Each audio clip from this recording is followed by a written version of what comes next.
Good morning friends. मैं अभिजीत कुमार आप सभी का समृद्धि आईएएस पटना ऑनलाइन क्लास में स्वागत करता हूं। मित्रों, मैं आज एक बहुत ही विशेष मुद्दे को लेकर के सामने आया हूं जो कि कल से बहुत ही ज्यादा चर्चा में है। आप सभी जानते हैं, सभी को पता, और सभी विद्यार्थी निराश हैं कि पेपर लीक हो गया है बीपीएससी का, जो कि बहुत ही बुरी बात है, नहीं होना चाहिए था। जिस स्तर पे भी खामियां रही हैं, गलतियां हुई हैं, उस स्तर की जांच होनी चाहिए और उस लिए जिम्मेवार व्यक्ति को सजा मिलनी चाहिए, कठोरतम से कठोरतम सजा मिलनी चाहिए, जिससे कि दूसरी दफा वो इस प्रकार का कार्य करने का कभी भी हिम्मत न जुटा सके। लेकिन दोस्तों, आज मेरा आप लोगों से इस मुद्दे पे चर्चा करने का जो बात है वो इसलिए है क्योंकि एक आईएएस ऑफिसर की चर्चा में, इस पूरे घटनाक्रम में कल से चर्चा में आ रहा है। आईएएस ऑफिसर का नाम doctor Ranjit sir. Doctor Ranjit sir जो कि पंचायती विभाग के निदेशक हैं, कल दोपहर से हम ये देख रहे हैं कि उनका नाम इस पूरे मामले में लाया जा रहा है और एक न्यूज चैनल के माध्यम से यह प्रचारित करने का प्रयास किया जा रहा है कि रंजीत कुमार आईएएस सर के द्वारा जो है वो पेपर फॉरवर्ड किया गया। ये आधा अधूरा न्यूज फैला करके विद्यार्थियों को दिग्भ्रमित करने का प्रयास किया जा रहा है और साथ ही कहीं ना कहीं पूरी जांच जो चल रही है, जो जांच की प्रक्रिया है, उस प्रक्रिया को एक गलत मोड़ देने का भी प्रयास किया जा रहा है। दोस्तों, धैर्य से मेरी बातों को सुनिएगा। हो सकता है कि मेरे इस वीडियो को कुछ लोगों को पसंद ना आए और कुछ लोग ये तक कह दे कि मैं क्यों इसमें कूद रहा हूं, मैं क्यों बात कर रहा हूं रंजीत सर के बारे में, नहीं मैं क्यों उनके लिए फेवरेबल बातें कर रहा हूं। लेकिन दोस्तों, आप मुझे गाली दो, आप मुझे कुछ भी कहो कमेंट सेक्शन में, कोई दिक्कत नहीं है, जो मर्जी सो बोलो, लेकिन सत्य सत्य है और मैं यह मानता हूं और हम सभी विद्यार्थी हैं, क्योंकि और विद्यार्थी के साथ साथ हम लोग पठन पाठन के कार्य में हैं और हम ये जानते हैं कि हमारे देश में एक न्याय पद्धति है, एक जस्टिस सिस्टम है और जब तक जस्टिस सिस्टम के द्वारा किसी को जस्टिस ना मिल जाए तब तक आप किसी भी निर्णय पर नहीं पहुंच सकते हैं। कल से एक मीडिया के माध्यम से एक न्यूज फैलाया गया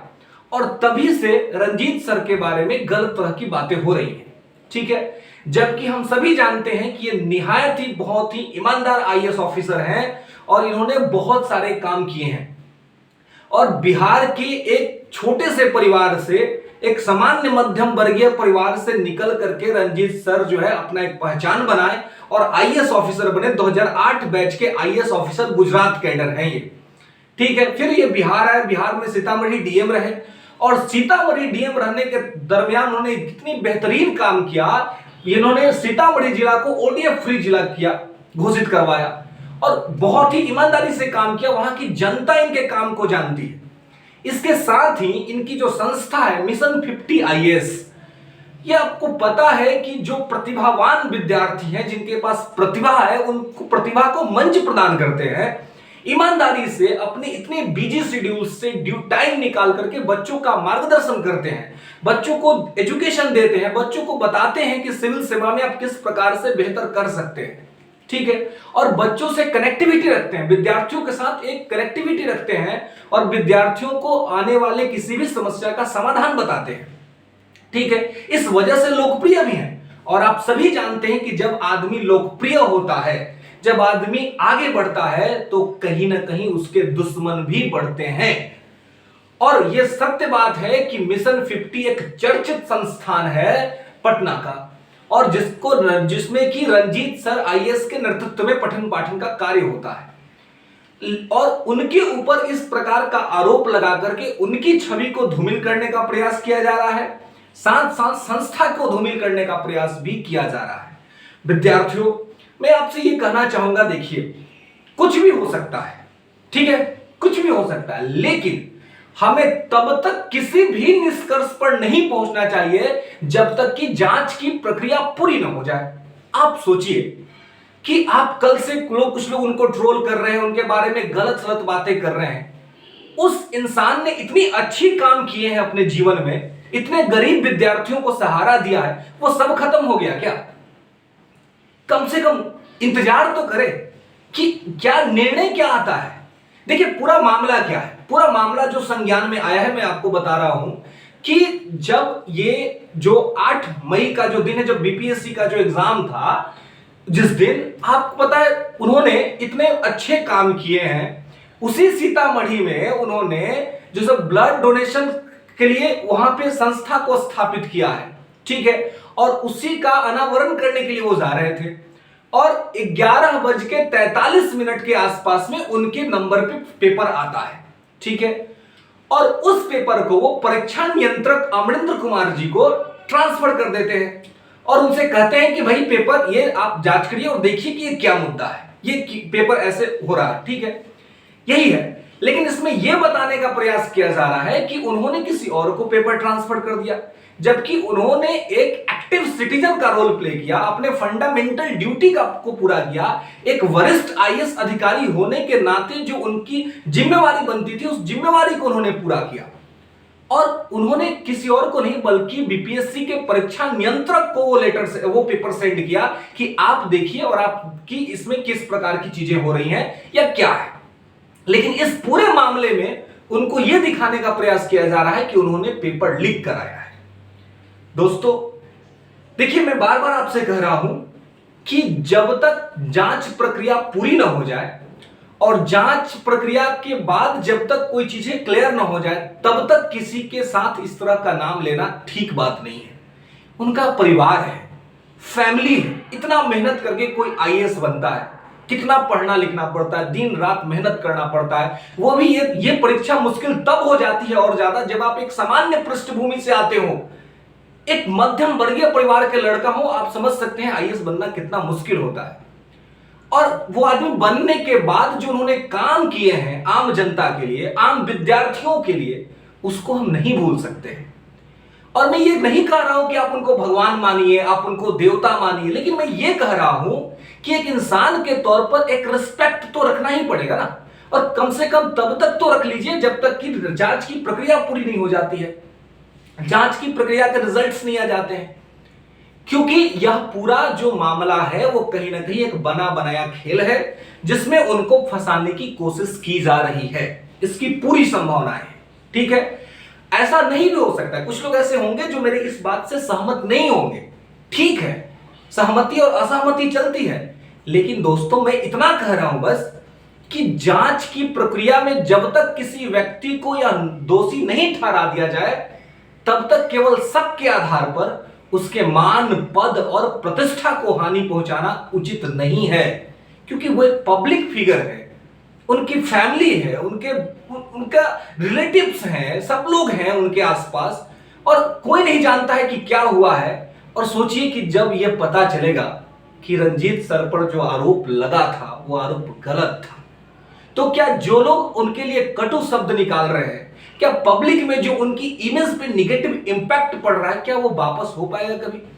क्या हम खुद को माफ कर पाएंगे कभी कि जिस आदमी ने इतना सारा चीज किया विद्यार्थियों के लिए, आज उनके साथ इस तरह की चीजें हो रही हैं? तो कम से कम इंतजार तो कर ले, वेट कर ले थोड़ा सा। और मैं ये कह रहा हूं कि बीपीएससी पेपर लीक मामला बहुत ही गलत हुआ है, और इसमें अगर जिस व्यक्ति ने भी, चाहे वो कोई भी आदमी हो, हिंदुस्तान का बड़ा से बड़ा आदमी, हिंदुस्तान का छोटा से छोटा आदमी, किसी ने भी अगर इतनी बड़ी हिमाकत करी है, विद्यार्थियों के जीवन से खेला है, खिलवाड़ किया है, उनके माता पिता, उनके बच्चों के सपनों को आग में झोंक दिया है, वैसे लोगों को भारत का कानून माफ नहीं करना चाहिए, उनको कड़ा से कड़ा दंड मिलना चाहिए, ताकि भविष्य में इस तरह का कार्य कोई नहीं कर सके, इस तरह की हिमाकत न कर सके। इतना बड़ा एग्जाम जहां से डीएसपी और एसडीएम निकलते हैं, वहां पे अगर इस प्रकार की चीजें होती हैं तो यह गलत है। लेकिन मैं फिर यही कहूंगा कि दोस्तों हमें तो ये इंतजार करना चाहिए कि इस पूरे मामले में क्या बात है। एक मीडिया चैनल ने चला दिया, और मैं बहुत अच्छा कहूंगा मिशन 50 के द्वारा जो इनिशिएटिव लिया गया उसके ऊपर मानहानि का केस किया गया है, ये बहुत ही अच्छा स्टैंड है कि वो आदमी जो ये गलत न्यूज फैला रहा है, क्या वो न्यूज की सत्यता को जानता है? और मैं आप सभी जानते हैं कि मीडिया जो है ना, हमारी डेमोक्रेसी की फोर्थ पिलर मानी जाती है। मैं इस बात को मानता हूं, लेकिन मीडिया में भी यह चीज है कि न्यूज फैलाओ, अपनी टीआरपी बढ़ाने के लिए, अपने आप को जमाने के लिए कुछ भी दिखा दो, कुछ भी बता दो। और उससे क्या होता है, उससे एक आदमी के लाइफ को कितना बड़ा इंपैक्ट पड़ता है, कितना बड़ा उसके लाइफ पर जो थ्रेट आएगा, उनको जो सोशल डिग्निटी का जो लॉस होगा, क्या वो मीडिया चैनल दे पाएगा उनको? कभी कभी नहीं दे पाएगा दोस्तों। क्या हम दे पाएंगे? कभी नहीं दे पाएंगे। तो प्लीज मेरा आप सभी से आग्रह है कि पूरे मुद्दे को पे जांच हो जाने दे, जांच पे रिजल्ट्स आने दे। उसके बाद अगर कोई भी व्यक्ति दोषी पाया जाता है, मैं आपके साथ खड़ा हूं, आंदोलन भी करूंगा और उस आदमी को जेल जाना चाहिए। लेकिन किसी को निहायत फंसाना, किसी को गलत रूप से फंसाना, और जिसने कि लोगों के लिए अच्छा काम किया हो उसके साथ इस प्रकार का बिहेव करना दोस्तों ठीक नहीं है। मैं आपसे यही उम्मीद करता हूं, धैर्य रखें। कहते हैं गोस्वामी तुलसीदास जी की धीरज धरहु नर अरु नारी, अब विपत्ति काल परिखी रहचारी। जब विपत्ति का काल होता है, जब संकट का समय होता है, जब आपके ऊपर चीजें हो रही होती हैं, तो आदमी को धैर्य रखना चाहिए। चीजें अपने आप ठीक हो जाती हैं, इमेज फिगर क्लियर हो जाता है। इससे कोई दो राय नहीं रखेगा कि रंजीत सर मिशन 50 आईएएस संस्थान के माध्यम से विद्यार्थियों को मदद करते हैं, विद्यार्थियों की सेवा करते हैं और अपने बिजी शेड्यूल से टाइम निकाल करके विद्यार्थियों को पढ़ाते हैं। दोस्तों,